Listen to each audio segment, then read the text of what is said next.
Assalamu alaikum, hormatly adamlar. Bu giýit ýaxşy. Bugün men aýratyn çykyş etmekçi. Ýa-ni ýeke özüm we aýratyn bir temadan. Bugün geçecek çıkışımız kanun näme üçin işlemeýär diýilen. Sonra hukmunda temanyň adyna goýduk. Bu ýöne bu nireden geldi diýip sorasaňyz. Daş döwrümizde o kanun işläni, o kanun ýok diýilen birden ýa-ni sözler bardy. Sözleriň aňyrsynda kim many näme bu barada gurrun edilenok we şol kanun işlemeýär. Ýa-da Türkmenistanda kanun ýok diýilen sözüňem aňyrsynda ýa-ni şonu aýdýanlaryňam aňyrsynda bir bilýän zat ýok. O görünüp durýan aýdylýan sözünden bu näme üçin aýdylýar diýip sorasaňyz ýa-ni dile biten o sözler ýa-da demeler ve sözlemler ýa-da bir ýagdaý bar. Şo aýdylýar da umumyň bir manysy ýok. Ýoksam ine Türkmenistanda kanun işlemeýär diýmek üçin kanunyň näme diýini bilmeli-de. Ondan soň aýdyp bolýar. Indi bugün şo barada gurrun ederiz. Üns beren bolsaňyz temamyzyň ady kanun näme üçin işlemeýär. Türkmenistanda kanun näme üçin işlemeýär diýip almadyk. Bunun sebäbi bar. Yani kanun bir umum bir näme işlemeýän ýerler hem köp. Hemme ýerde de yani şu işlemeýän ýerleriniň hemmejesinde de sebäpleri bir meňzeş bolandygy üçin biz bunu kanun näme üçin işlemeýär diýip almaly, yani almaga niýet etdik. Indi biz bu taýda kanunyň näme üçin işlemeýänligini bilmek üçin kanunyň näme diýini bilmeli. Kanunyň näme diýini bilmek üçin birinji kanun sözüniň özüne el almalydy. Kanun diýmek näme? Nireden gelipdir bu söz? Yani kanun sözüniň beýleki düşümleri ýa-da beýlek görnüşleri ýok. O ýeketäk bir öz başdak bir söz de ýa-ni türkmen dilinde, diňe türkmen dilinde däl. Türkiýede de şonuň ýaly. Yani umumyň türki döwletleriň köpüsinde şonuň ýaly we Arap ýurtlarynda şonuň ýaly. Pikir ederseniz o kanun sözü Arapçadır diýip, kanun sözü Arapçam däl. Hayran alarsınız gelip çıkışına, yani nireden geldi. Kanun sözü aslında Grekçeden Arapçaya geçeceği, yani Grek sözü, kanun sözü. Kanun diýmek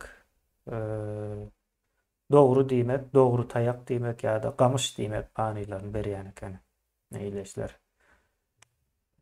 Indi bu kanun näde? O bizim kanunumuz, yani şu günümüzdäki sözüne edýän kanunumuz bolup gelýär diýilen. Sonra olar çykýar da. Dogry diýmek ýa-da gamış diýmek bir düz manysyny ýa-da gönü. Ýa-da düz manysyny. Aslında biz öz dilimize dogry terjime etjek bolsak düzgün diýmek. Söz manysy ýöne munyň hususy manysy nam ýanynda getirýär. Ýa-ni kanun filosofiýa näçe köne bolsa kanun sözü hem şonça köne bolmaly, ulanışda bolmaly. Yani filosofiýanyň barlygyndan bäri bar zat bolmaly da şu zat. Näme üçin diýseňiz ine bir jemgyýetleriň umumynda bir näme bar, düzgün bar. Düzgün tertip, yani social contract diýilýär, yani ingilisçe manysy, türkmençe örsek bir sosial sözleşme ýa-da aňlaşma diýilen bir zat barda. Sosial aňlaşmanyň netijesinde düzgün döreýär ýa-da kanun döreýär, yani dogry çyzyk diýeli. Yani pikir edin 2000-2000 ýylyndan ozal dogry zat, yani tebigatda näme diýen zat, o gamış, taýak, şonuň ýaly zatlar da ösýän zatlar. O gamış ýalyk dogry bol. Mysal üçin düz bol, yani gönü bol diýilen nämeleri getirýärsiň. Şo taýdan gelýär. Indi bu köpçülüklerin düzgün manysyna gelýär, social contract. Yine şol social contract hukuk nemesinin başlangıçlarından biridir. Yani bir misaldır. Bunun kaçan başlandığı belli değil. Yani umuman cemiyetin bariyerinde bolaymalı. Misal üçün öňräden bir neme misal beripdik. Yine Robinson Crusoe'u bilýäňiz. Kinosunu görensiňizdir. Robinson Crusoe. Adada ýa-ni gäme tupanda batýar, soň ýekeje adada galýar, ýa-ni diri alanlardan soň ýekeje ýaşap başlaýar.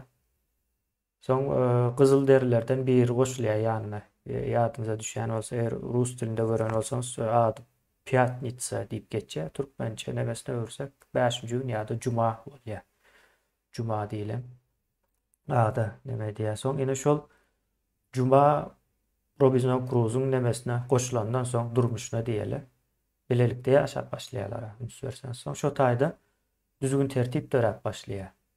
Üns berseňiz. Ýa iki adam, ýa adamyň sany 2 bolan wagty düzgün tertip işläp başlaýar. Ýa-da beýleki söz bilen aýdanda kanun işläp başlaýar. Ýa-da bunu akademik neme bilen aýdanymyzda da social contract ýani sosial aňlaşma işläp başlaýar öz-özünden düzgüne girýär. Ine adam sany iň az 2 bolan ýerde kanun dörýär. Ýani kanun ýöne näme esasynda dörýär diýilen soramaly. Kanun nämäniň esasynda dörýär? Kanun ine biz hak hukuk diýäse aslında ýa-ni başlarsınız. Nemede de aýtdym social contract diýip şol aslında kanunyň nemesi başlangıcı. Ýa-ni hukugyň nemesidir. Başlangıcıdır. Ine hukuk sözü hak sözünden gelýändir. Arapçadan hukuk diýmek haklar diýmek. Bizde ine şu zatlaryň manysyny bilmän soň hukuk diýse ullakan bir zat biken, ýene näme biken diýip ýörler. Ýöne hak sözüniň köplük manysy Arapçada hukuk diýilýär. Şonuň ýaly bir neme bar. Nemeler getirýändir. Manylar. Indi bu taýda ýaňky hak bolsa hak näme diýmek? Hakam dogry diýmekde, ýani hakykat söz bar ýa.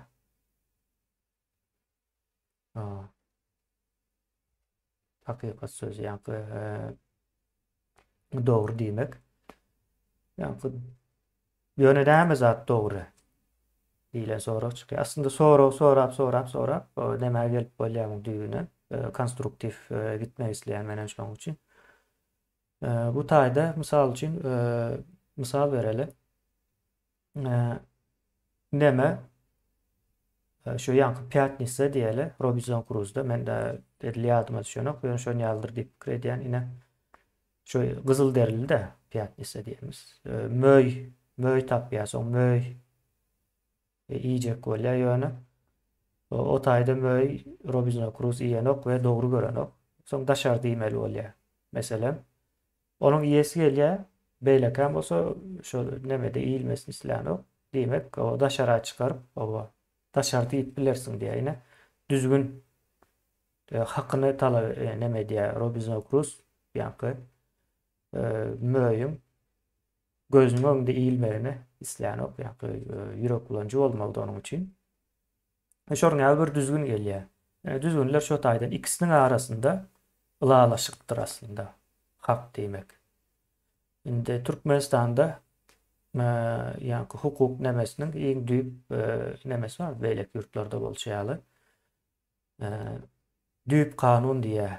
Ýani Gaýgysyz Atabaýevler ýazan wagty konstitusiýany düýp kanun diýip ýazýar. Ýani diýmek bizim birinji konstitusiýamız, ýani konstitusiýa ady düýp kanun bolmaly.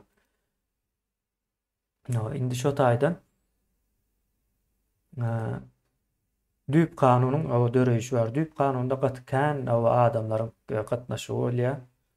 Bu taýda şo jemgyýetiň içindäki her türlü gatlaklar öňden bäri ýyllardan bäri tejribe edilen ýalňyşlary bilýärler, şonu ýazga geçirýärler. O kimler näme etmeli, nerede nähil bolmaly. Soň bu bir ýerde durmaýar. kızıklı tarafı. Dowamlı ösýändir, täzelenýändir ýa-da käbir kanunlar ulanışdan galýandyr. Mysal üçin gul edilme kanuny ulanışdan galdy bütün dünýäde. Ýa-ni hiç bir ýerde kanuny bir nemesi ýokdur. Edýändirler, o aýry bir mesele. Ýöne gulçylygyň bir kanuny düzgün tertibi bardy. Eger tarih okan bolsaňyz, tarihiň esasy böyle gulçylyk bilen neme diýendir. Indi şo taýda ve täze goşuljak düzgün tertipler bar. Mysal üçin aýdaly internet hemmäniň hakydyr, ulanmana hakly bolmalydyr diýilen bir kanun döreýär. O näme üçin döreýär? Adamlaryň hemmejesi internet ulanmak isleýär. Dünýäde interneti ulanmak islemeýän halk ýokdur. Hemme kim internette hemme kime değişli zat var. Hemmäni gyzyklanıp biljek zat var. Şonuň üçin internete erkin girmek isleýär.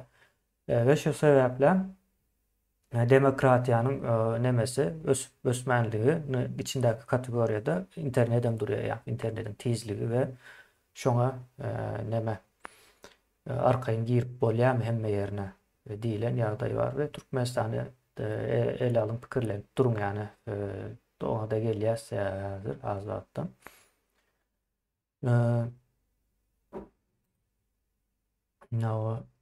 Galam sözü gamış sözünden emele geldimken diye. Yok, galam sözü Arapça söz illeşmiş soraptır.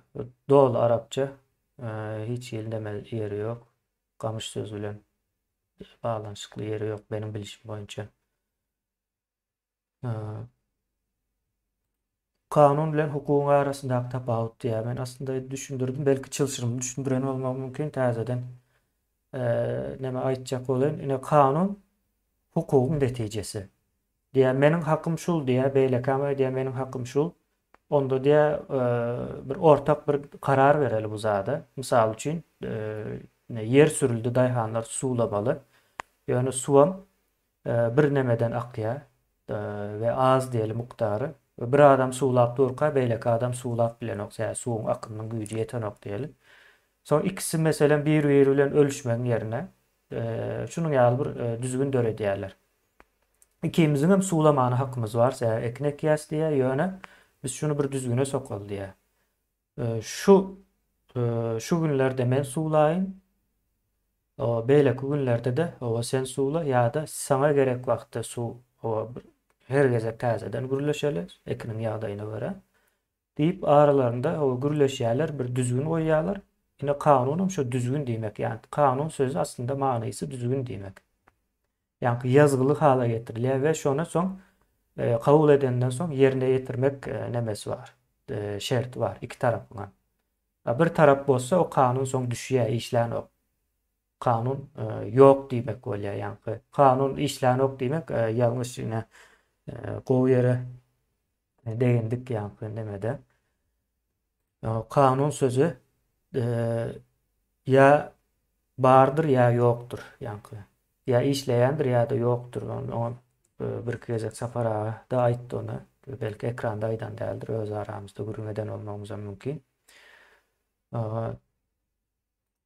Şonuň ýaly nemesi var. İki tarapdan bir bozan ýagdaýynda şo kanun yok hasap edilýär. Yani güýjüni ýitiren hasap edilýär. Ýene Türkmenistanda näçe kanun güýjüni ýitirendir? Kredim. Hiçbir kanunun güýjü ýok da hemmesen bozulan. Yani 1 milyon adamın içinde bir adam şol kanunu bozsa ve cezalandırılmasa demek kanun yok. Eğer kanun bozulan ýagdaýynda şoňa eger bozsaň şuňa cezasy bar diýip girizilýär da köpçülikleň kanunlaryň köpsünde. Ve şonuň üçin hem ýaňky ceza demesen bilelikde gelýär kanun bilen köplenç soň. Eger ceza verilmese diýmek kanun ýok diýmekdir. Türkmenistanda pikir edin. Nähil nemeler bolup geçýär. Şonuň ýaly. Son konstitusiýa sözüniň türkmen diline terjimesi barmy diýär. Bunun edil türkmen diline tercime etmek bilmedim. Ýöne Düýp kanun diýär-de, ine kanun düýp düzgün diýsek bolýar.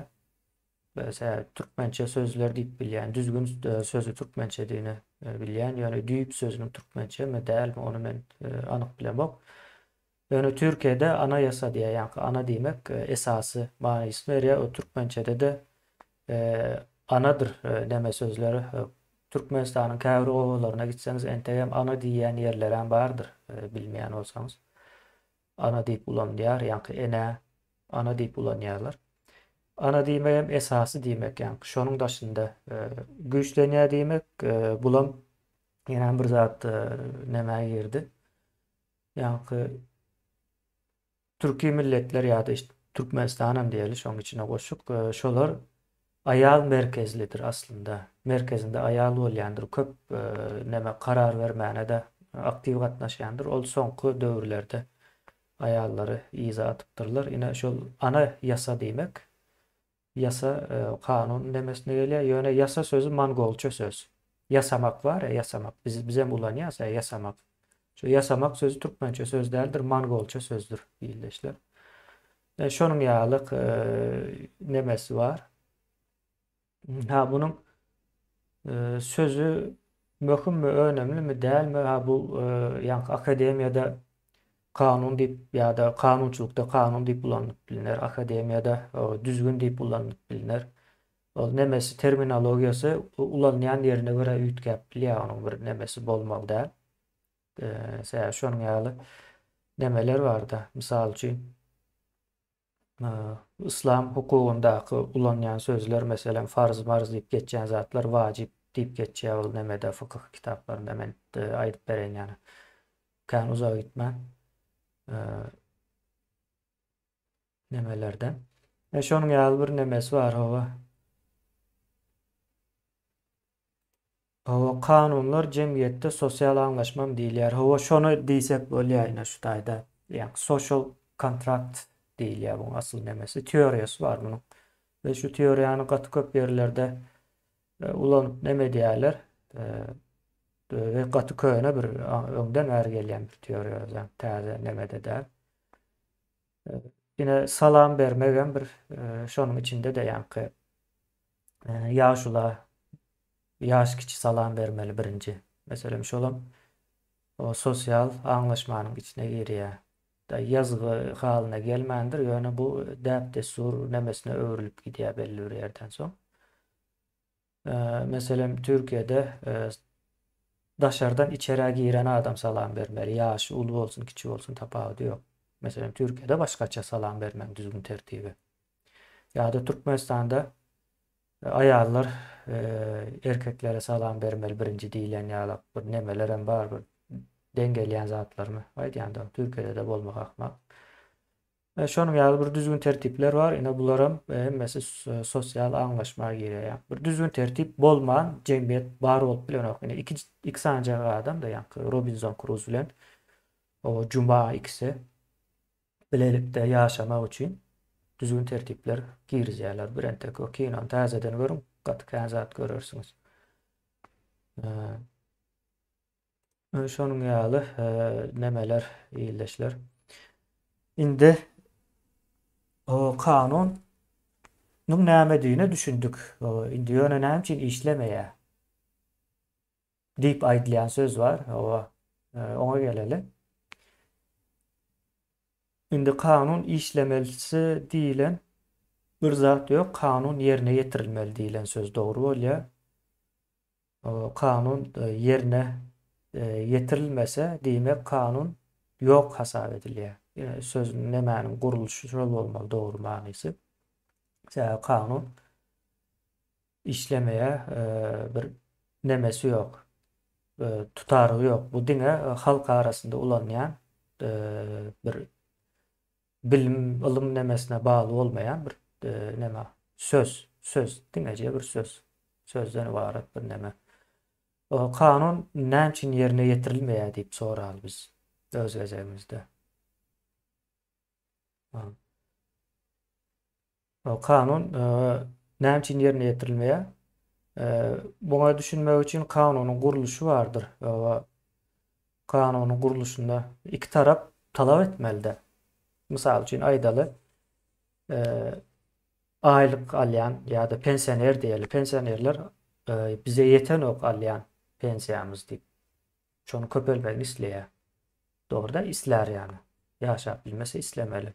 Son bular köpçülükleyin o yani talap et başlaya. Hatta buna yaşlarım koşuluyor. Ne için koşuluyor? Ya ertir verin olaran pensiya çıkacak. Pensiya çıkmalı olacak. Bular talap ediyor. Son hiç nemeden o. Devamlı talap ediyorlar, karşılık görkezerler, şu maksatlarına yetdiğince koymadılar. Son en sonunda buların pensiyaları köpeldi. Son o köpöldü näme boldy?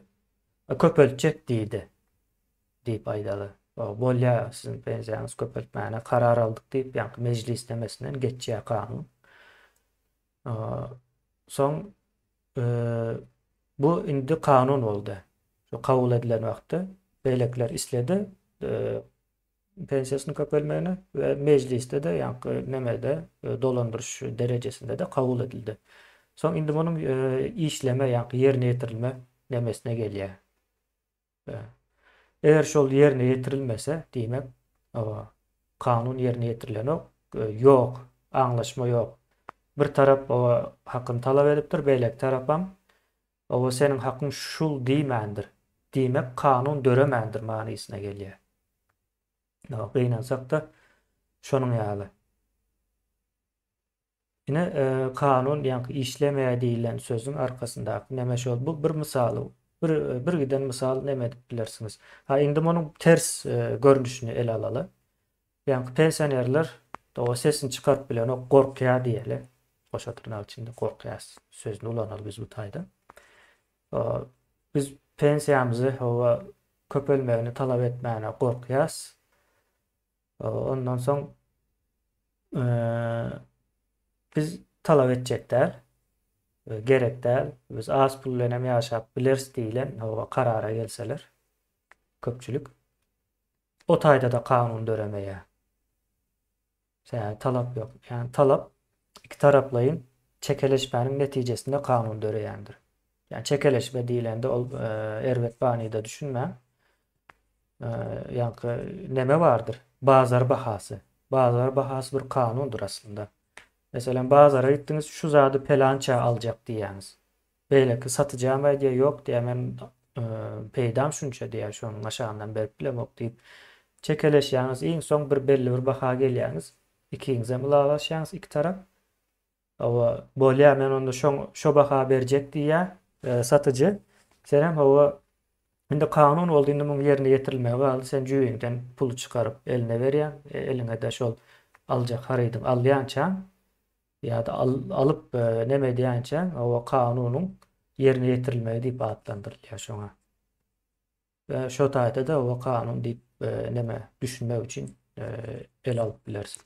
Indi Türkmenistanda o işlemeýär diýilen ya da ýerine ýetirilmeýär diýil asyl neme manysy. Ýerine ýetirilmeýişiniň manysyny indi düşünmem başlansyňyzdyr ýa-ni aýtjak bolýan zadymy.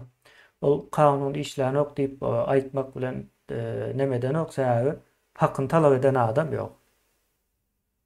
Bu bir ikinciden hem hakyň barlygyny ýoklugyny bilýän adam ýok. Yani men umumy edip bilýän adamlar bar. Düşünükli bolsun diýip aýdýan. Ine şonuň ýaly bir ýagdaý birleşiler. Ine siz hem kommentariýalarda nemelerinizi, düşüncelerinizi ýazyp bilersiňiz. El alyp okap neme dip bileriz. Ýoş-ýoşdan. Şonuň ýaly bir düzgün tertip bilmedim. Eger düşünmedik ýerimiz bar bolsa men hakykatdan düşündirmek isleýän gaýtadan we başgaça bir misallar berip düşündirjek bolayım. Kanunyň işlemeýişi şoldur. Ondan soň ýa-ni bir ildeşimiz ýazypdyr da ýa-ni güýçli ejizi ezer diýen bir söz ulanypdyr. Bu güýçli ejizi ezýän bolsa o taýda kanunyň döremegi mümkin däl. Yani döremeýär de o taýda ýa-ni. Soňra o kimin güýçli kimin ejizdigini Türkmenistanda mysal üçin 5 milyon halk diýeli 4 diýip aýdýarlar, ýani şonu 5 diýip aýdaly. Şol halk 1000 sana adamdan ejizmi? Yönekece bir soru. Ama bu talep edilmeyenliğinden geliyor. O güçlüğünün eciz ezmeyi değil. Bu düğünden başka bir zat. Güçlü ve eciz misal değil. Talap misaldır. Talap etmek. Yani talap etmek için hem ne misliyanın bilmeli. Yine bir misal vardı. 2020 yıllarda yağ ulen un islap konsolosluğun önüne gittiler de. Çağlarımız aç deydi, yağ yok, un yok deydi. Yani o günden eğer has beter oldu da bu yıllar. 3 esse beter oldu yankı yağ un meselesi. Aa, e, yankı bityen değildir. Talep edilecek zat, o yankı doğru zat olmalı. Yağ ulen unun yokluğu bir zatın neticesidir. Onun sebebini talep etmeli. Sebebini düşünmeli. Ondan sonra şol sebebinin düzelmesini talep etmelidir. Yağ bilen un sorasan belki bir gezek, iki gezek getirip verirler yağı. Onu düyüplü çözmeli de. Her gezek o sorap nemet etme. Yankı näme diýilýär yankı. Bir kanun haline gelen nokta o. Wagtlaýynça bir çözgüt mi bolýar, bir adyna nähil diýip goýsaňyz, şo zat o bolanok yankı ýalňyş. Düýün soramaly. Düýü näme diýip sorasaňyz, talap edilmeli zat şu. O diktatura da o aýdal goşadyrnak içinde o islam zo. O biz demokratiýany isleýäs. Däkli nemelerine ama o ýok bolmagyny isleýäs diýip ne sada dil bilen aýdady. Ýöne ine günümüze gelende Türkmenistanda terrorizm barlygyny gördük de. O terrorizme de garşy göreşmäni halkyň güýji ýetdi artykmaçy bilen ýa-da häzirki terroristleriň müň sansy gelse yeniden göreşip bilýär. Mine Ukrainany görýäňiz-ä. Ukrainada bir ütköşük bir neme dälte ösmedik ykdysadyýetem nemete ýani şol halk göreşýänligi üçin hem daşyndan hem kömek aldy hem bütün dünýäniň gollawyny alyp durlardy. Bizde ine gollawyň ýoklugy şondandyr ýa-ni daşyndan kömek garaşýanlar bardyr. Olam ýalňyş bir zat ýöne şonda da şol neme boýunça alaly. Daşyndan kömek garaşýarlar ýöne hiç gelmez. O kömek gelmez. Näme üçin gelmez? Yani sen belli bir standartlarda däl. Yani Türkmen halkı belli bir standartlarda däl. İzaga alan ösmedik nemesinde seredilýär. Häzir o görüşüp başlasa daşyndan bütün dünýäden gollaw geljegi görünüp durda. Şonuň üçin aýdýasda biz häzir görüşüp başlasa bu teröristler bizim elimizden halas edecek hiç kim yok. Hiçbir kuruluş, hiçbir devlet, hiçbir şahıs yok. Yani bunlar gorap eýe çykmaýar. Diňe näme bolýar? Boyun eýmek galýar olara. Başka yerden nemeden o.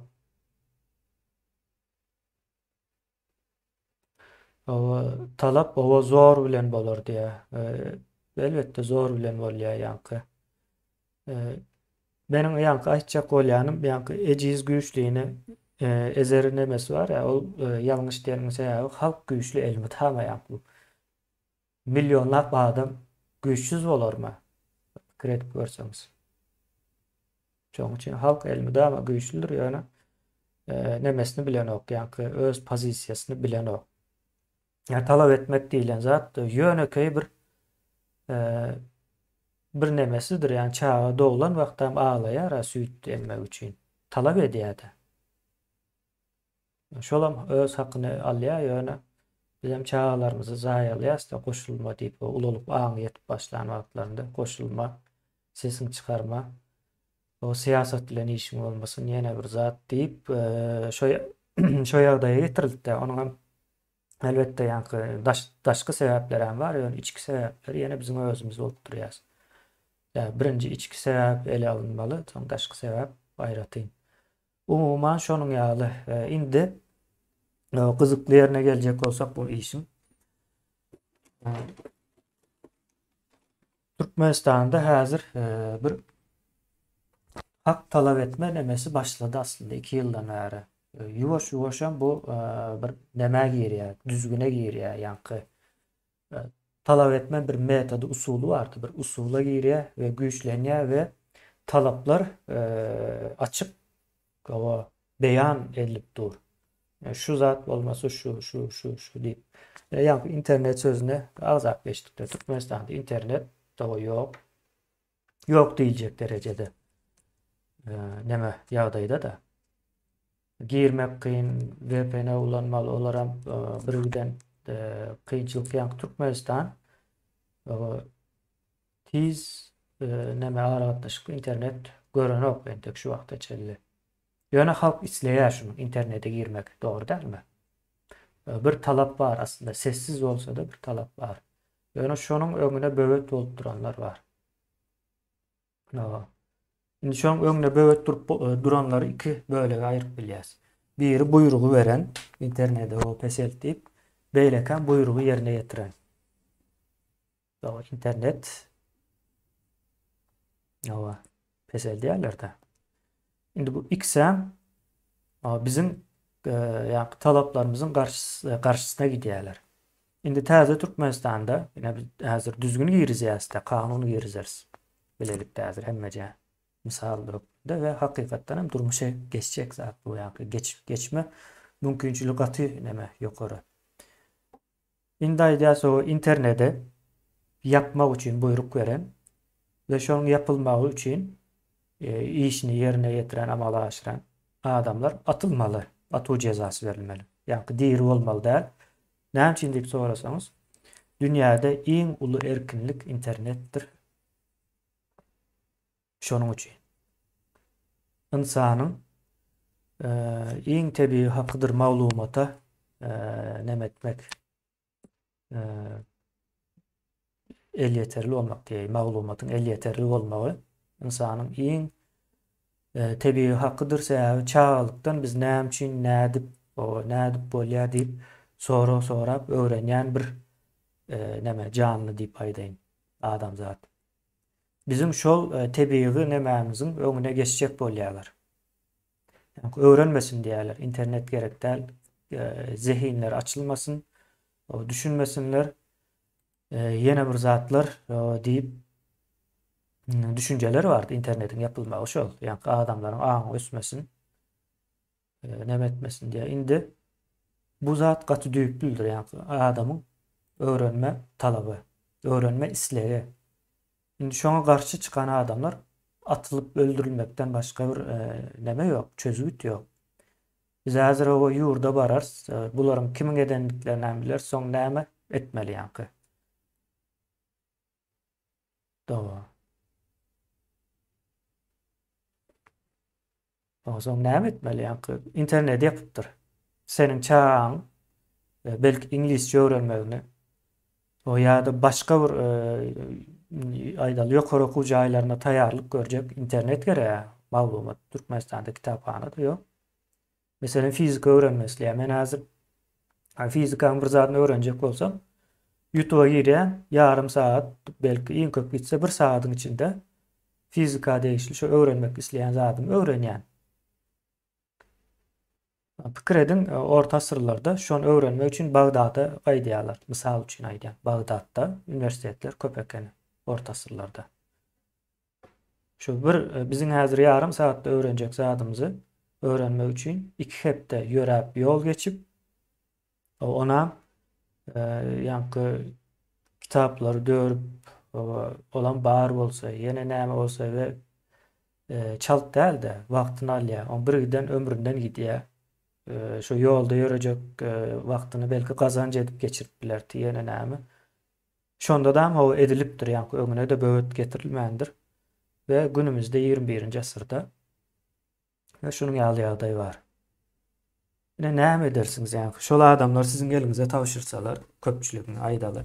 Yine şular sizin internetinize yapmağına buyruk veren yine bularam o internetinizi yapanlar değil. Yani buyruğu yerine getirenler değil. Elinize verseler näme edersiniz? Çağlarımız hem o cahil kaldı. Bilimden hem mezattan uzak kaldı. Yönököy soru. Näme edersiniz? Bu interneti yapılmağının buyruğunu veren Gurbanoğlu değil. Gurbanoğlu bir samsyk bir neme. Şahıs değildi. Samsyk bir şahıs. Ona buyruk verdirenler var da yankı gelmişekler var. Şolaryň nemesi boýunça işleýär. Yankı Türkmenistan'daki ähli kitaplar, gazetler şolaryň nemesinden geçýär. Baş redaktorlygyndan. Indi biz şonuň ýaly ine kanun döretjek bolýas. Biz internetin açylmagyny isleýäs. Eğer açmasanız şu internetin yapılmağına buyruğu veren ve buyruğu yetiren adamlar ölüm cezası vardır. Hatta ilerisine gidelim bunun.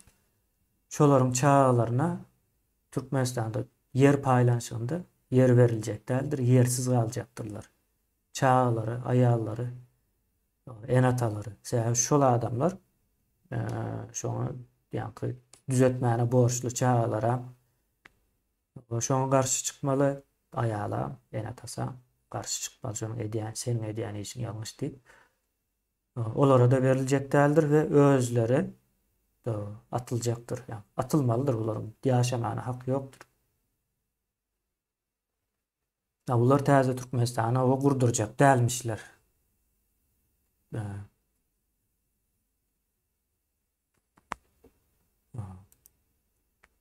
Ya şonuň ýaly.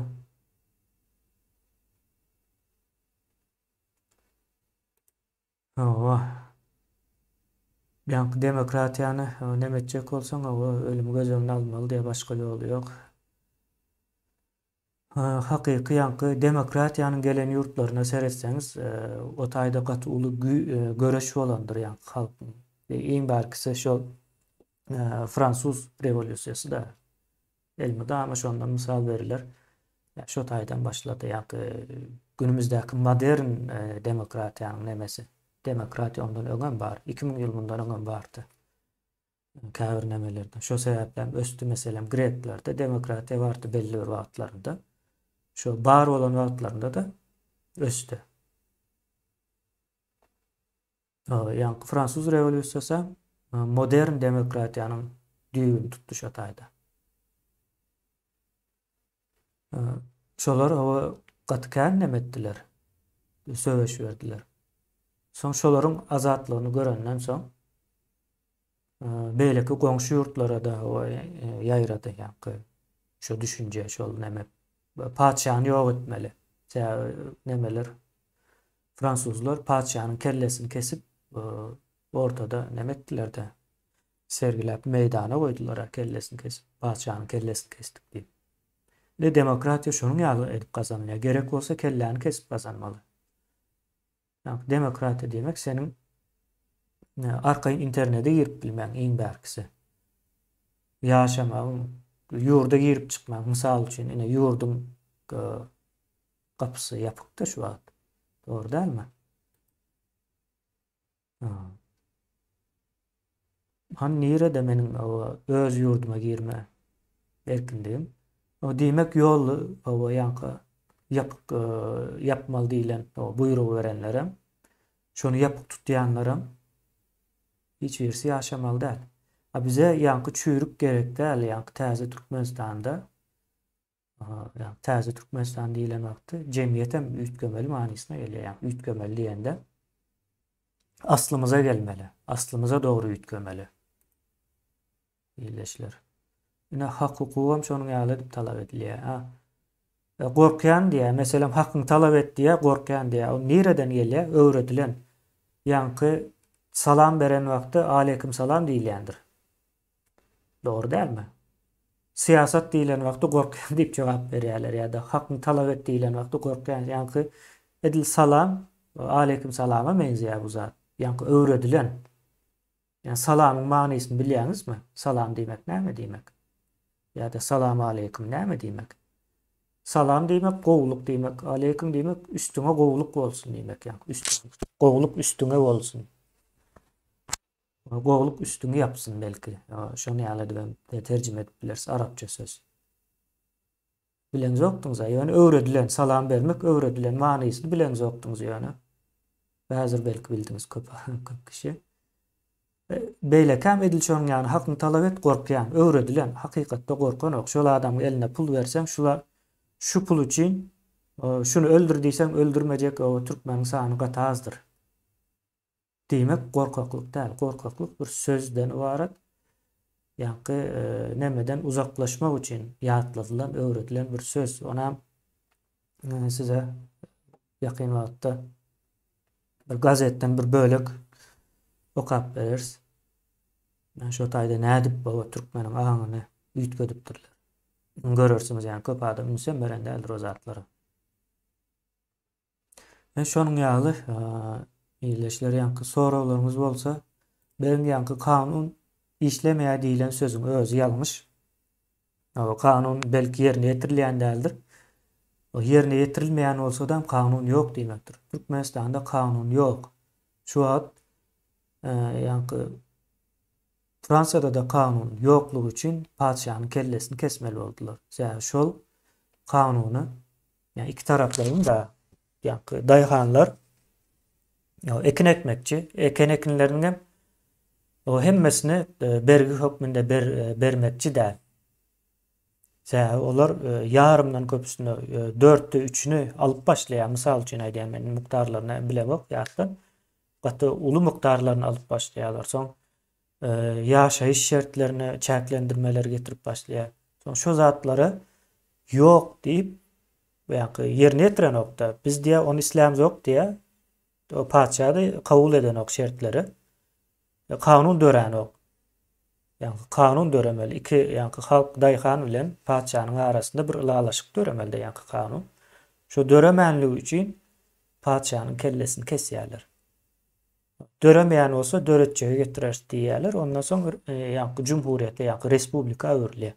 Fransiýa. Yani meclis köpçüliklerini näme karar alma, ýene näme mehanizmlar getirilýär. Türkmenistan edilşonuň ýaly. Biz şunu talap edýäs, meselem ýoluň açylmagyny talap edýäs. Ýa-da internetiň açylmagyny talap edýäs. Ýerine ýetirilen okma, onda biz şonu etmeýän adamlaryň kellesini kesmekçi. Yani Fransuz rewolýusiýasyndan o misal alsak. Şoňa baryp ýetýär. Şonuň ýaly parlamentiň kabul eden kanunlary şol döwletiň öz konstitusiýasyna laýyk gelmeýän bolsa, onda haýsy haklary guramalaryna yüz tutulup bilinir diýär.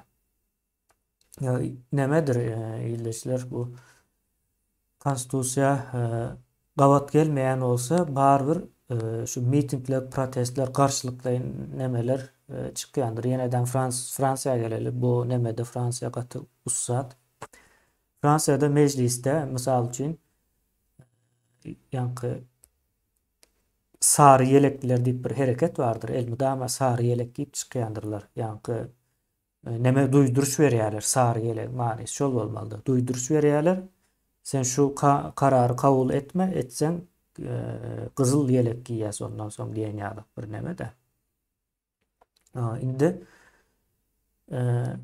şonuň ýaly işlemeli. Sarı yelek giýip çykmaly. Yani laýyk gelmeýän bolsa, gurama ýene bir zada yüz tutulmaýar. Guramalar öňünden belrilenen zatlary ýerine ýetirmek üçin bardyr.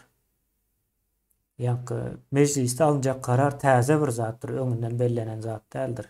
Öňünden belrilenen zat näme? Adamlaryň erkinliginiň, azatlygynyň çäklendirilmeýänligi. Eger şo zatlar bilen çäklendirilýän bolsa, diýmek sarı yelek giýmeli bolýar. Şonuň ýaly ýyleşler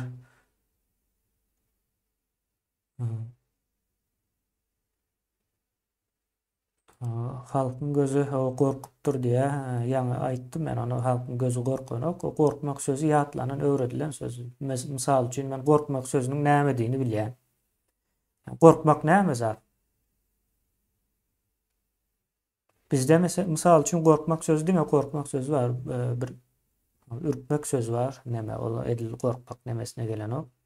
Onun görünüşleri bolmaly. Meselem İngilizce'de 3-4 görünüş var da gorkmak nemesinin.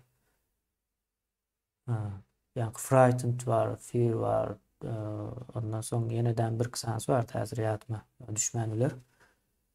Şoň ýa bir näçe söz bolmaly. Bizdäki gorkmak sözüniň nemesi dengelenok bu taýa. Ulanışyna häzirki türkmenler gorkýan diýär-de. Gorkýan diýär ýöne başga birine pul bersen şuň kellesini kes diýsen kellesini kesip gelýär. Ýa-da ýanky neme satdy, tirek sat diýsen tirek satýar. Gorkýan adam şo zatlar edip bilýärmi? Yani gorkmak diýmek ähli şoňa benzeş zatlaryň hemmesine gorkmak diýmek. Bular saýlap gorkýarlar. Käbir zatlardan gorkýar, käbirinden gorkarok da. Bu zatlar öwredilen zatlar. Ýene bir ildeşimiz ýazypdyr, talap etmek üçin bilgi, akyl, mantyk gerek, jahiller talap edip bilmeýär diýär. Ýene problema da şo taýda. Halky öňem jahildi, men neme deýin, ýumşaklyk edip aýtmaýyn, sä Orslar gelenden soň hasam jahil edildi ýa-ni. Bir sistema göre jahil edildi. Sistemalaşdyrylyp amalaşdyryldy bu iş. Şonuň ýaly bir ýagdaý. Bunuň üçin köpräk YouTube görmeli. YouTube'da türkmenleri yok da bir YouTube'da bir prikol diýip bir zatlar bar tymkan, ýani çıraçı diýip.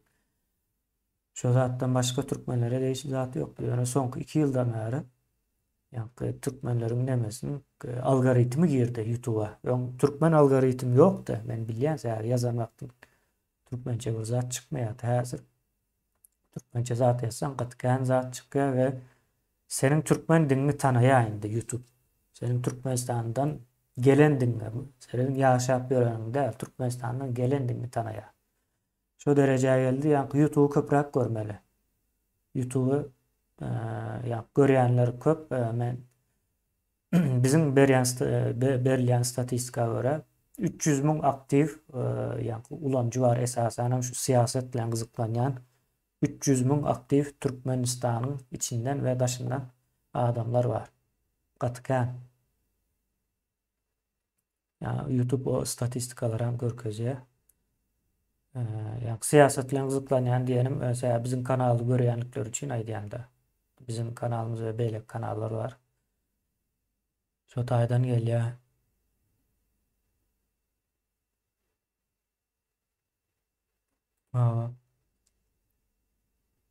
İldeşimiz ama bu talap edilýän däldir, kazanylýandyr diýe. Indi bunuň nemesi dogry, ýöne şunu ýaly baýsak has dogry bolýar. Hak hukuk birinji talap edilýändir. Talap kabul edilmese kazanylýandyr. Ýani ol paçanyň kellesi kesilmesi var ya Fransuz rewolýusiýasynda. Başta talap etdiler, bir näçe ezek ayaklanma bolýar. Iň soňky ayaklanmada da paçanyň kellesini kesýärler. Kellesini goparyp nemesi var. Hatta nemäge girseniz Fransuz rewolýusiýasy ýazsaňyz şol zatlar çykýar da. Şonuň ýaly diýilýär. Kommentariýalaryňyzy çalt ýazarlap göreýin. Atkan ýazylypdyr. Başlarsınız.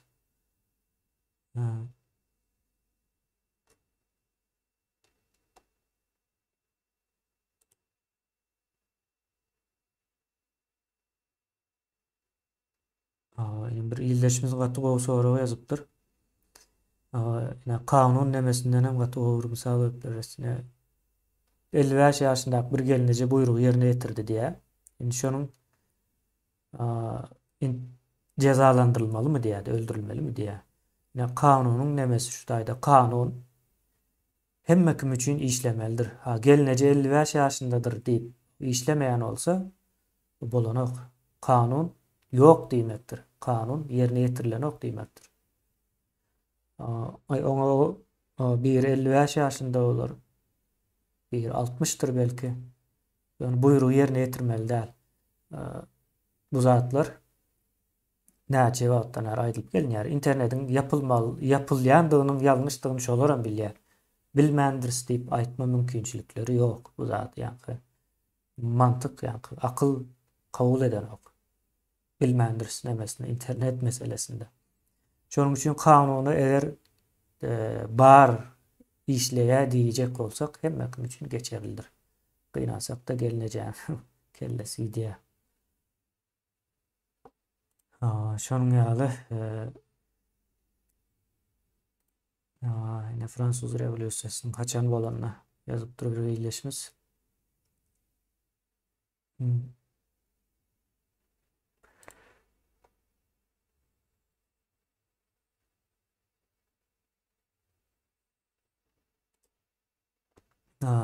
Oğuzlar o İslam dinine girmesinden öň näme diýip o näme.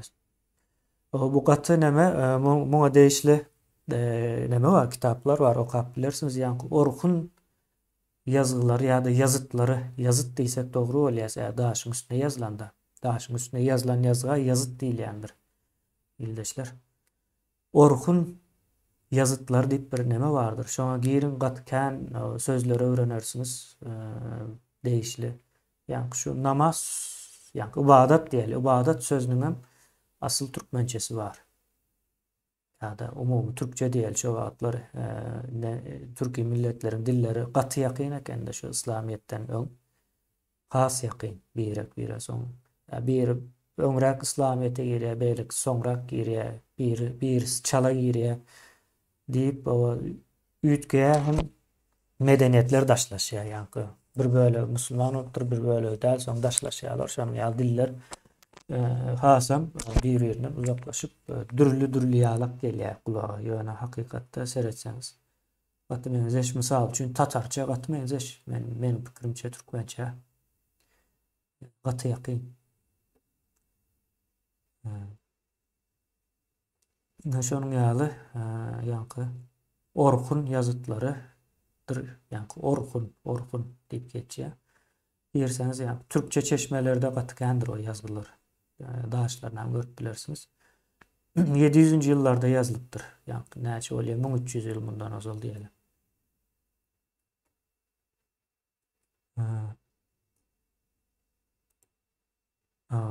Bir illeşimiz bizim halkymyz gorku bilen gowy işleşýär. Bizim halkymyza şeýle bir gorku bermeli. Şol korkudan Kurban Gulyň hökümetine garşy söýüşer etmeli diýär. Gaty gyzykly. Ýani näme üçin güldüm sen meniň käwat aklyma gelýär-de şol ýaza. Kimden has köp gorkan bolsa şoňa näme diýerler-de. Gorkmaýanlaryň üstüne diýerler-de. Gaty dogry. İlleşimiz dogry pikir ýazypdyr.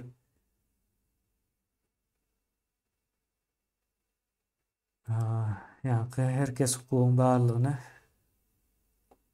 ve hemme ýerde hukugyny talap etmek barada köprek pikirlenmeli. Hukukun barlygyny bilmeli hakykatdan. Yani hukukun barlygyny diýende hukuk bir ýerden getirilip berilen ok. Ýa-da mysal üçin döwleti perişteleri getirip gurup beren o hiç bir millete barmy? Ya şonuň ýaly öyle. Belki men bilmeýän oklar. Aýtjak bolsam adamlaryň özü gurýar, ýani döwlet hem gurýar, guramalaryna hem, ýani döwlet diýmek guramalar, ýani resmi guramalardan ibaret bolan bir ullakan guruluş. Ama döwlet diýilýär. Buna adamlar gurýar. Näme üçin gurýar? Meselelerini çözmek üçin, ýani kanunlaşdyrmak üçin. Mysal üçin daýhan adam ekin ekjek ýöne ekin ekmek üçin tohum ýani dökün ýene näme almaly-da. Pul ýetmeýär ýöne pul bolsa näme kredit almaly. Kredit almak üçin islendik bankaga kredit alyp bilen ok. Ýörüýte daýhanlary kredit berýän ýa-da daýhan bank diýip ad üstüne. Şonuň ýaly banklar bolýandyr. Soň şu banklar ýani daýhanlardan talap bolanlygy üçin gurulandyr. Birinji daýhan bank gurulup soň daýhanlar döremeýär. Daýhanlar talap edýär. Şunya zat o pul gerek, pulumuz bolsa ýani hemme gerekli zat alyp ekýäs, soň şonuň 3 esse 4 essesini gazanyp ýani ýurda girdejekminde getirip bilýäs diýerler. Soň diýär, onda diýmek daýhanlara kömek etmeli. Nädip kömek etmeli? Pul bermeli. Pul nädip bermeli? Daýhan banklaryň üstü bilen bermeli. Ýa şonuň ýaly O yer su paylanşığı ne hilek bolar diye iyileşmiş soraktır. Yer su paylanşığı birinci yerler anıklanmalı. Ekin ekilecek yerler, son mal bakılacak yerler, yene näme yerler deyip menin pikirimçe şonuň ýaly bir zatlar boljak. Soň yerin mukdary belleniljek, ýa-ni näçe yer bar. Ondan soň näçe adam bar. Misal üçin 18 ýaşyna giren adamyň yer almana hakly bolmaly. Şo yer paylanşykda eger ýaşyňyz 18 bolsa, size de misal üçin 50 hektar yer düşer ýa-da 100 hektar. Onu bilýäňizmi? Siz 18 ýaşyňyzda 50 hektar ýeriňiz bar. Ýa-ni misal üçin aýdýan, birinji ýeri ölçemeli. Ondan soň Türkmenistanda näçe adam ýaşaýar, näçesiniň ýaşy 18'i geçipdir, 18 bolup geçipdir. Diýilen o nemelere umum aýtsak şol ýaly ýöne hemmekme yer berilmeli. Yer gerek däl, o men yer ederek men pulumy aljak diýse, ýa-ni döwletiň bir nemesi boljak. Yeri alanok ýöne puluny isleýär diýip şo pul beriler. Misal üçin gektar başyna 2000-3000 dollar diýelim. Misal üçin aýdýan. Näçe boljagyny bilemiz oksa bazar iqtisady çözýär onun bahasyna. Ýöne yer üçin yeri hususlaşdyrmak üçin, adamlara bermek üçin 15 milyar dollar büdjetiň aýryljagy häzir ýa-ni minimum aýryljagy belli şu wagtdan.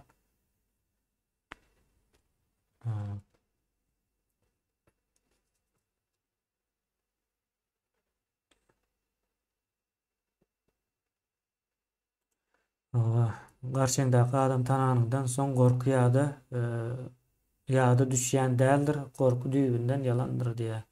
O gorky aslynda bilinmeýän zatdan gorkulýar. Misal üçin ruhdan gorkulýar diýeler.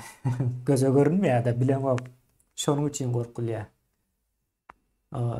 Göze näme üçin görüp bilen ok, ildeşimizi ýazýar. O bilimsiz adam o köp zady görüp bilýän däldir, şonuň üçin hem gorkýandyr. Misal üçin daşary ýurda okuwa gitmäne gorkýandyr ýa-da çagasyny okuýy bermäne gorkýandyr. Näme üçin gorkýar? Sebäbi bilen ok. Bilmeýän zadyň hem elmydam howply kategoriýasynda hasaplaýar adamyň beýni guruluşy şonuň ýaly. Şonuň ýaly ileşler.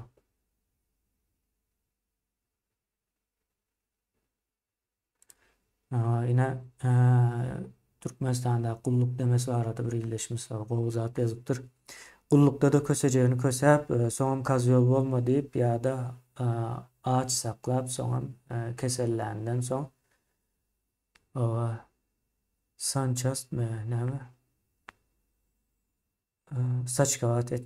Saçkawat etme diýip umuman etjegi nedenden soň neme diýär. Nämekin bilýär, bu sistema näme üçin edilen şo Türkmenistandaky erkekleriň nemesini dövmek üçin, mertebesini dövmek üçin edilýär. Orsiýetdäki sistemaň nemesi türmede de edil, şonuň has nemesi bardyr. Çylşyrymly görnüşi. Ýoksa eskeriň ağaç galmagy ýa-da eskeriň nemäň içinde taýyr ýemesi.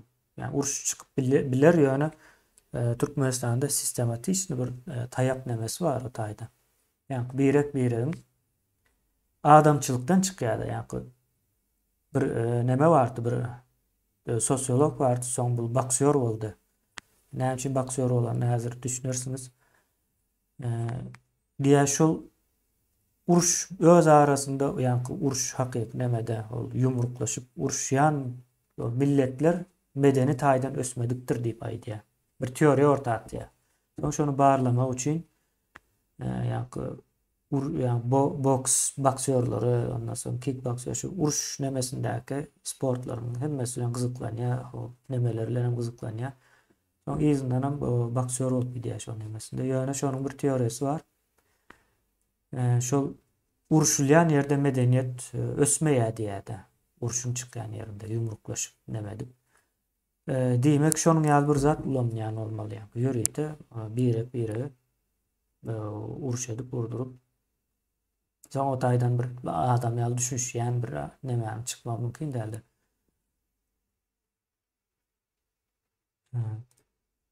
Birleşmiş o konstitusiya o arşivlerde bir yerde durandır diye.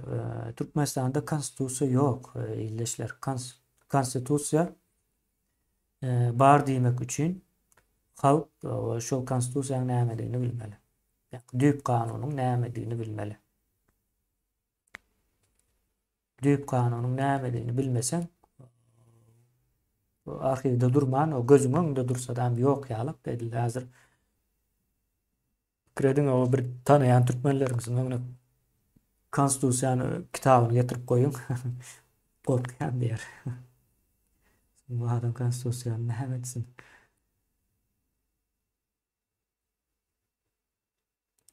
O siyasata garşma diýip kellesine oýlan diýär.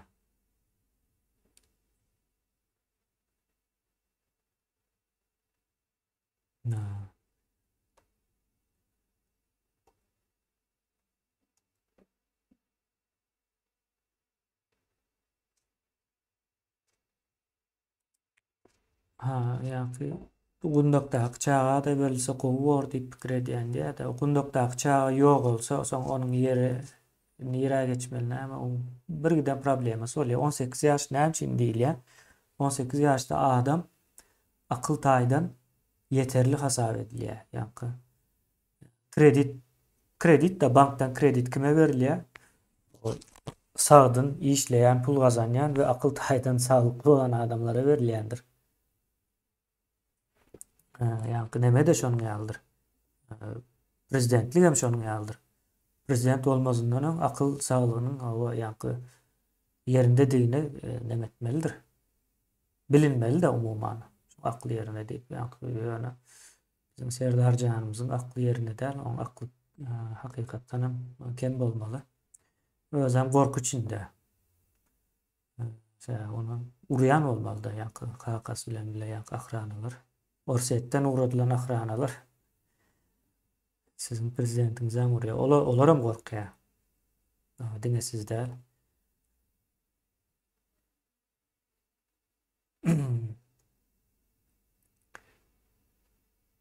Şonun ýaly illeşler umuman näme ýagdaýy şol. Kanun meselesi şol. Türkmenistan'da ýa-da bir daş döwrüňizden hawa bir kanuny işläne gotaýda işsat edip bolmaýar diýse, berjek jogaňyz ortada. O kanunyň sen sen ýerine ýetirmeýänligiň üçin işläne. Ýa-da sen talap edip bilmänligiň üçin işläne. Iki sebäbi barda ýa-ni. Aýdyp geçdik ýa-ni admy oýman aýtdym ýa-ni. Sen talap etmeýänligiň üçin işläne ýa-da sen hem ýerine ýetirmeýänligiň üçin işläne. Mysal üçin Türkmenistan'da parany alýandan parany berýän öňürde hereket edýändir. Ýa-ni şu parany berjek bolup. Soň kanun ýerine ýetirilýärmi? Soň işleýär diýip aýdyp bilýäsmi? Ýa-ni şonuň üçin aýdýas ýalňyş diýip kanun işlemeýär diýip bir zat ýok. Kanun ýerine ýetirilmeýär diýip bir zat bar. O kanuny iki tarap hem ýerine ýetirmeli. O iki tarapdan biri ýerine ýetirmeýän bolsa da kanun ýok hasap edilýär. O formulasy şol kanunyň. Kanun edil matematika ýaly işleýändir.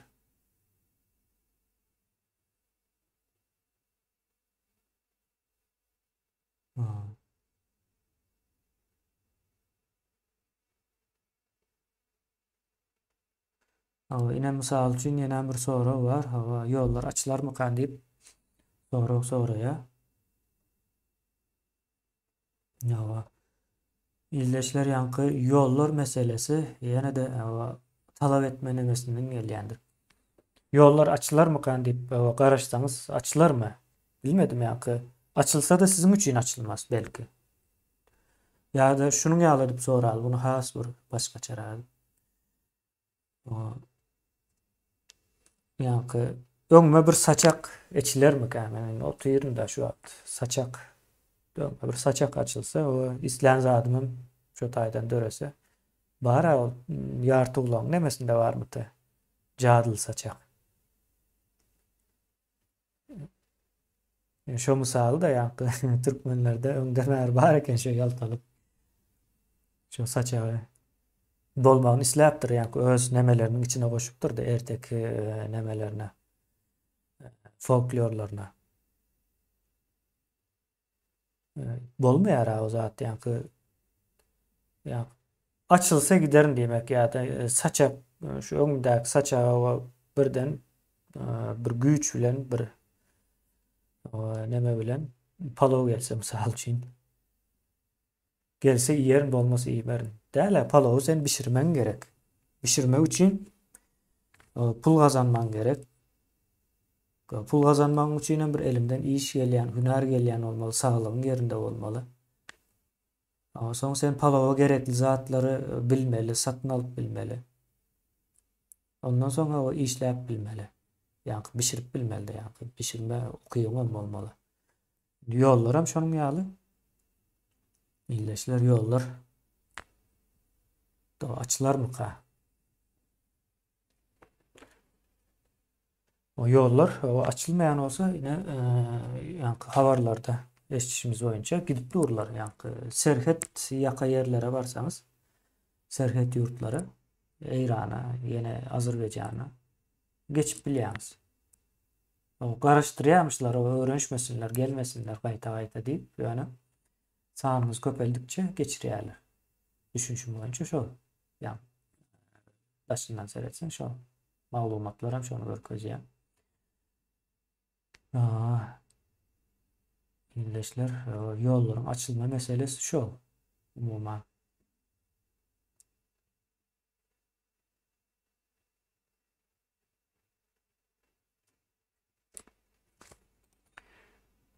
Ine o ýollar açylsa şu wagtky ýüzden köpräk tomoşçy öz işleri bilen o gümrah bolar diýär. Aslında onun ýaly bolmaýa, ýa-ni boljak ýaly aslında seretseňiz de ýöne bolmajagyny aýdyp beren. Ýollar açylsa neme bardyr?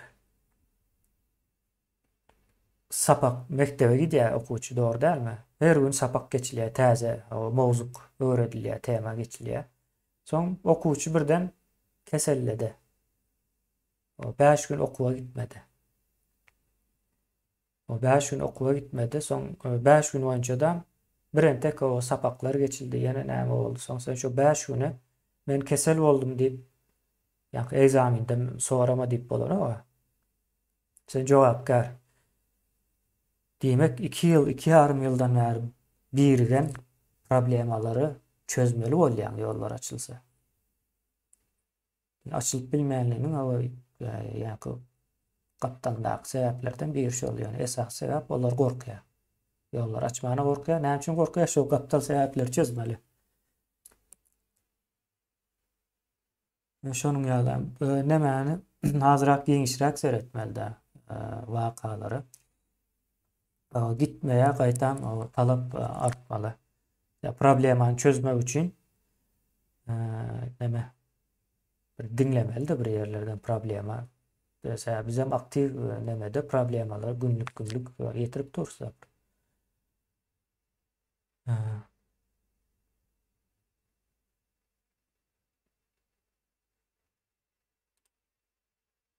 Yani ilişimiz o hizmetçisi bolýar diýip ýa-ni kim bolsa bolsun hizmetçisi bolýar diýip ýazypdyr da bu sözlem ýa-ni kommunist nemelerde geçerlidir. Ýöreýändir. Yani demokratik ve modern nemelerde hizmetçi sözü gaty ýalňyşdyr. İnsan haklarynyň nemesine ters gelýändir. Hizmetçi däl ýa-ni üstüne borç alýar. Borcu yerine getirmeli. Hizmetçi demek eýäm o kul nemesine gidýär-de. Kul sözü farsça, hizmet sözü hem arapça da. Hizmetkar misal üçin. Kul demek. Şonuň üçin bu komünist nemelerde geçerli. Bolýar. Ýöne muallimler öz nemesini yerine getirmeli. Bu obligation diýip bir neme bardyr illeşler. Yerine getirmeli borç nemesini geçýär. Obligation diýär inglizçe nemesinde. Misal üçin diňe adam däl galamy el alaly. Şunun borcuny hemen yazmak. Doğru değil mi? Ha. Şunu o yazıyorsunuz. Bu borcun yerine getiriyor. Eğer yazmasa borcun yerine getiren ok. Ne ediyorsunuz? Atıyorsunuz. Ya da izne kaytarıp verecek oluyorsunuz.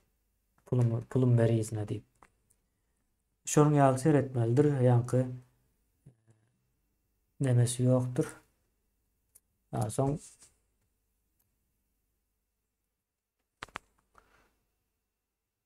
yani hizmetçi nemesi son yenen bir taraf var.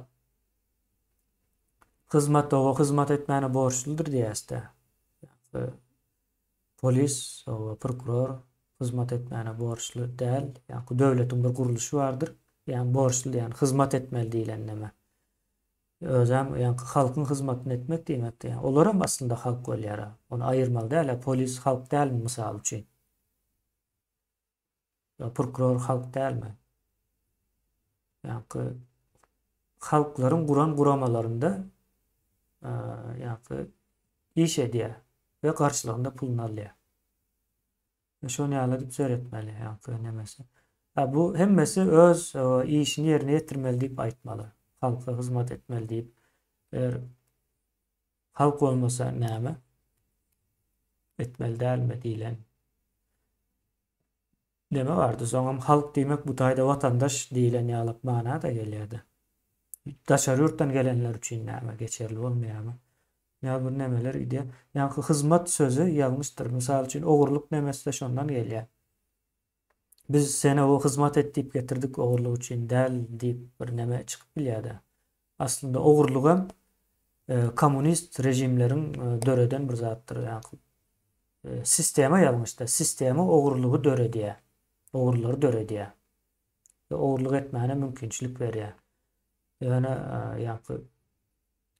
ösen yurtlarda onun yazı atıyor. Misal için benim bir firmam olacak. Aydalı bir firma işlediyen. Ama şu firmanın içinden o küçücük firma da ben firmanın içinde ne var ne yok o giyeceğim.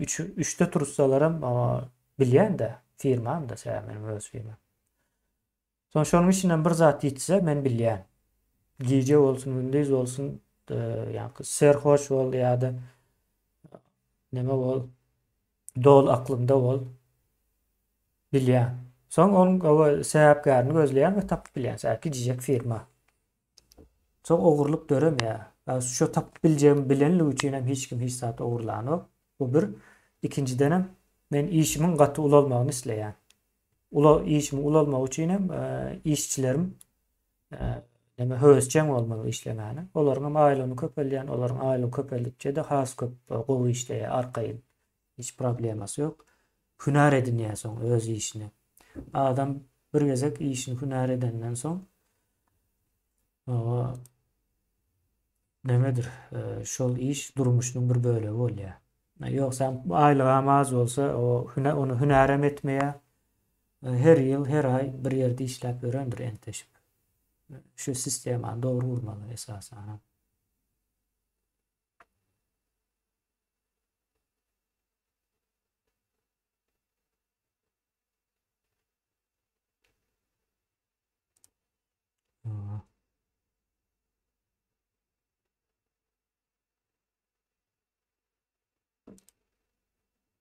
Karavum çölü paylanır mı?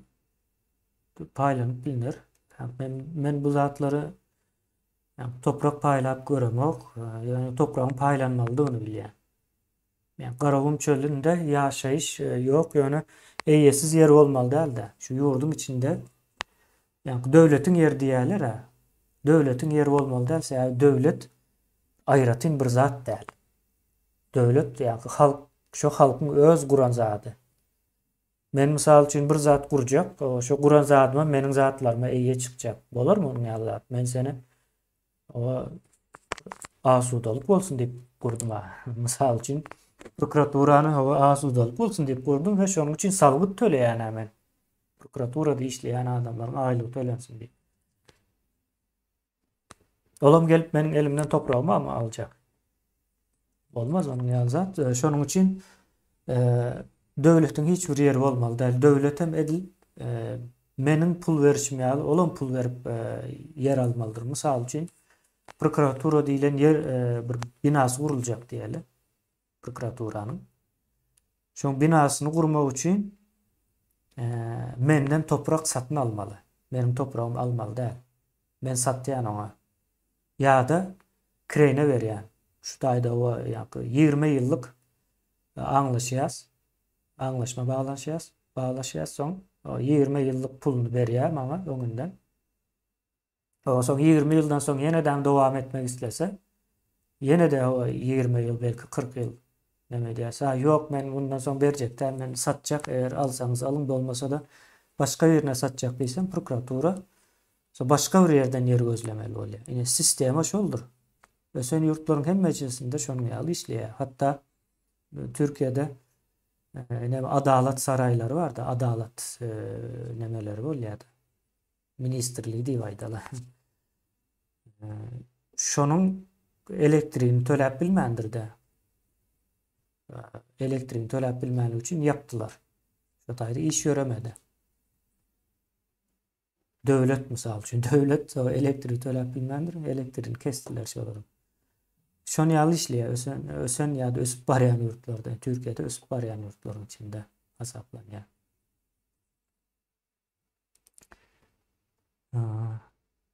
Ýeňeşler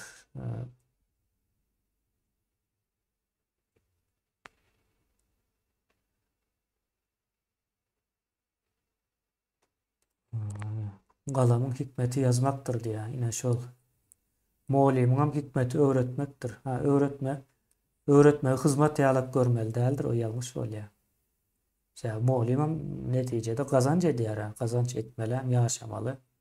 Muallimçiligiňi söýmeli. Ýa-da nämäni aýtsak.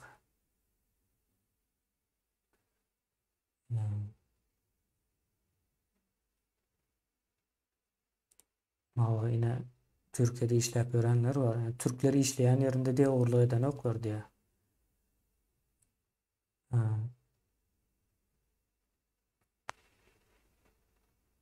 Bizimkiler Muğut deyip o işleyen yerini batırdılar diye. Karl Marx'ın ideologisi. Kızıklı. İyileşler yine şonun ýaly men bir çalp bir göz gezdireyin. Eğer neme yok olsa şu taýda jemläýin.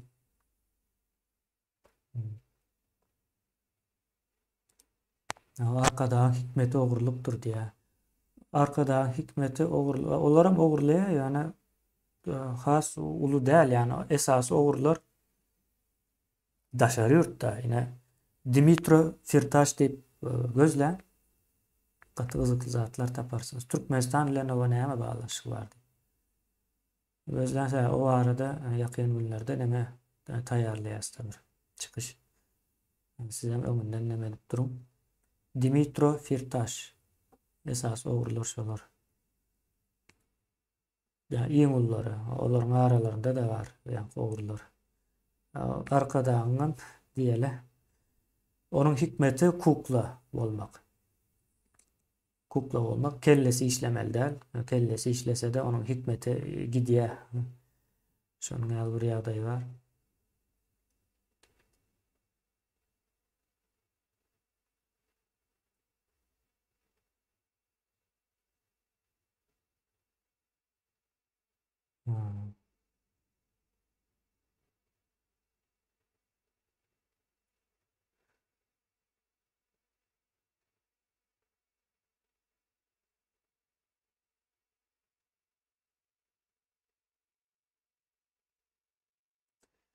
Adamların yetişen sredasy diýerde ýa-da ogurluk etmezlik. Ýok, adamların tebiýatynda bardyr ogurluk etmek. Sredasynda diýmek olan bir neme daşky täsir ýöne esasan sistema ýalňyş bolsa döreýär.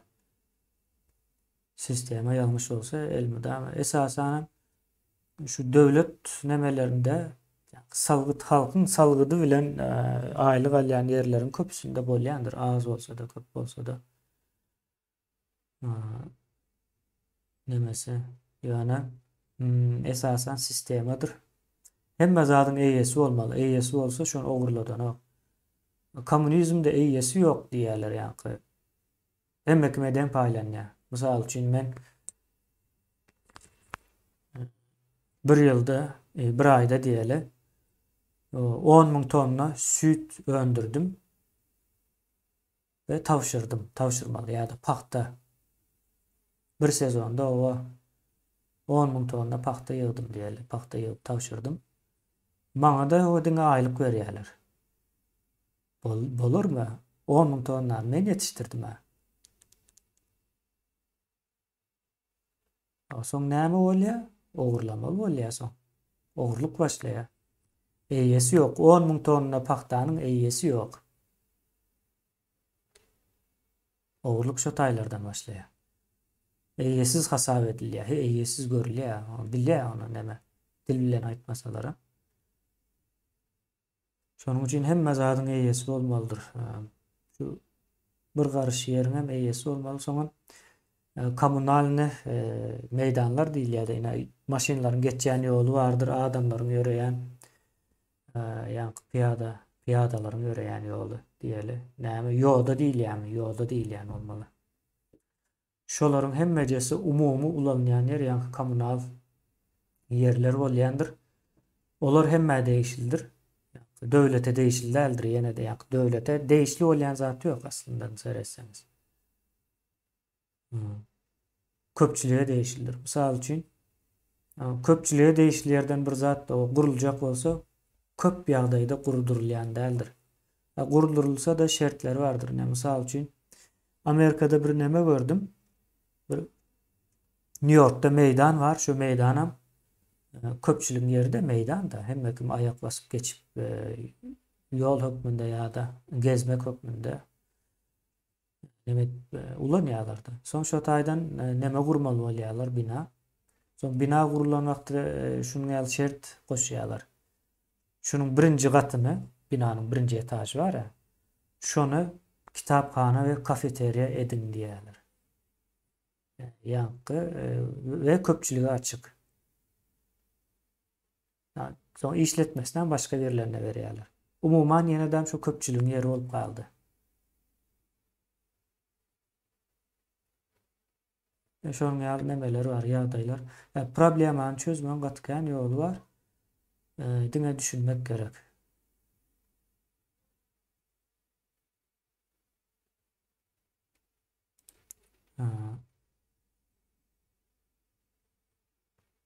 Kredi prosent bilen berilermi diye. Elbette prosent bilen berilýär. Ýa-ni neme bilen din bilen garşdyrmak ýalňyş. Dindäki aýdylýan zat başgadyr. Bu häzir banklarda ulanýan prosent pul politikalarıdır. Pul politikaları. O neme bilen hiç değişleri yoktur. Siz yine cahillik şu zatlardan gelýär. Sen birinci dinde yazýan zatyny öwrenin. Dinde hazır prosent näme diýip yazylýar diýsen bilýän adam ýok da. Näme diýilýär? Dinde faiz diýilýär, faiz hem däl. Mesela Türkiýede faiz diýip ulanýarlar. Prosent diýilýär Türkmenistanda. Ya da nemede interest diýilýär. İngilizce nemede, İngiliz dilinde. Yani o dindäki yazýan zat bilen hiç dahilli ýeri ýokdur. İkisi başga bir zatdyr. Bu prosent pul politikalarıdır. Yani önümçülük bilen pulun mukdaryny den tutmak üçin berilen bir zatdyr. Şu prosent olmasa inflasiýa artýandyr. Bu zatlary bilmesen ýa-ni din bilen neme bilen köp garşdyryp bolýar, hiç dahilli ýeri ýokdur. Ýerleşler bunu öwrenin. Hemme zat internetde bar. Siz daşary ýurtda şu wagt meni görüp duran bolsaňyz diýmek sizin hem internetiniz hemme ýere girip bilýär.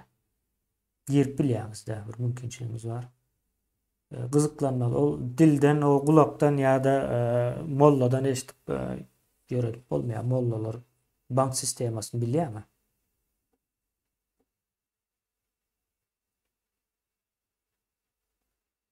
Bank sistemasyny bilme mümkinçiligi ýokdur. Okamaly şonuň üçin ýa. Birinji ykdysadyýaty düşünmeli. Soň maliýa düşünmeli. Bu prosent nemesi maliýanyň nemesidir. näme diýle, finans diýeli. Iqtisadiyet bilen, ýa-ni ekonomiýa bilen finans ikisi bir zat däldir ildeşler. Köp adam o iqtisadiyet bilen finans garşdyrýar. Kredit, bank işleri, finans işleridir. Iqtisadiyet bilen o kesişen yeri var. Yani iqtisadiyet däldir o zatlar.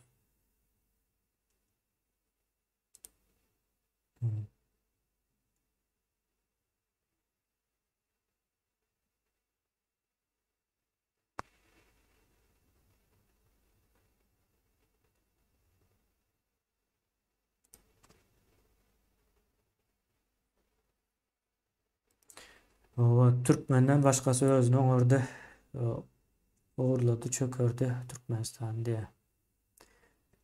O yankı Türkmen olmayanlar uğurluyor esasen ama o beyleklere de yalandan bir zatlar beriştiriyor da. 300 milyar dolar. Yurdun daşına çıkan pul. Yurdun o içinde kalan pulam 50 milyar diyeli. O 50 milyardan yurdun içindekileri uğurladı. Yurdun içindekilere 50 milyar verdiler, uğurlan deyip esas 300 milyardan yurdun daşına çıkardılar. Gönül daşında.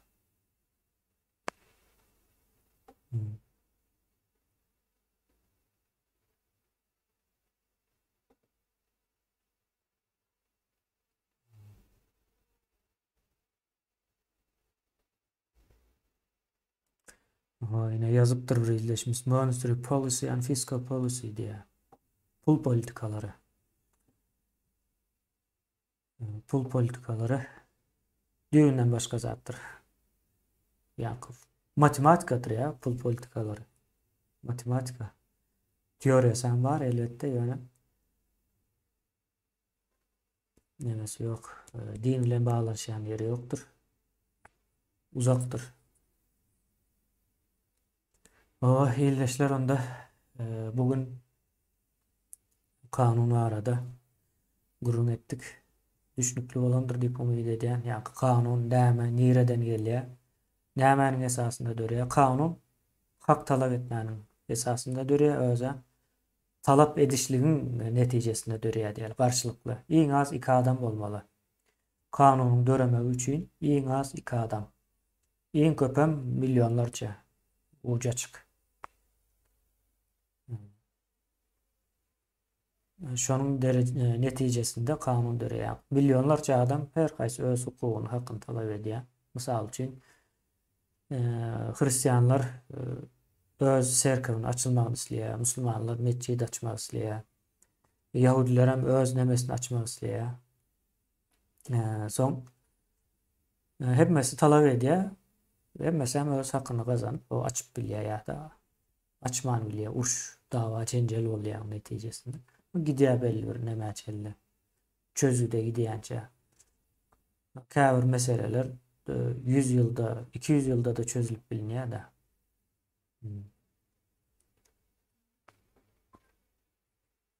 Ýaly.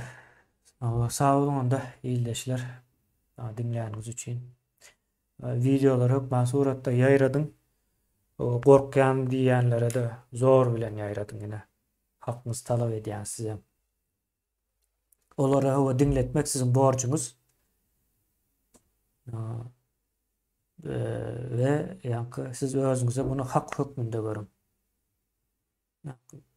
Vatandaş, Türkmenistan'ın vatandaşı şu zatlar bilmeli, taýýarlykly bolmaly.